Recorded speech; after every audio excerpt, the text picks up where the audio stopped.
នៅព្រឹកថ្ងៃទី22ខែវិច្ឆិកាឆ្នាំ2025អាយដាមខូរីដាអភិបាលនៃគណៈអភិបាលខេត្តពោធិ៍សាត់បានចុះនាំយកគ្រឿងឧបភោគបរិភោគនិងសម្ភារៈប្រើប្រាស់មួយចំនួនទៅចែកជូនដល់គ្រួសាររងគ្រោះដោយសារចំនួនទឹកភ្លៀងចំនួន50គ្រួសារក្នុងសង្កាត់ស្វាយអាតក្រុងពោធិ៍សាត់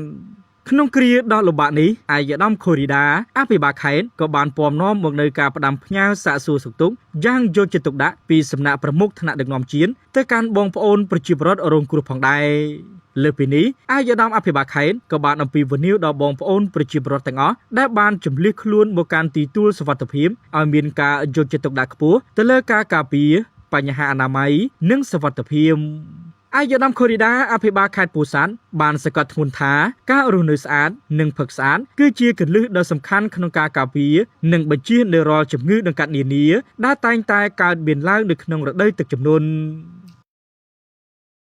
នាំមកជូនដោយហាងនៅសាលៀនមានលក់អគុយរថយន្តគ្រប់ប្រភេទទំនាក់ទំនងលេខទូរស័ព្ទ088 99 72 168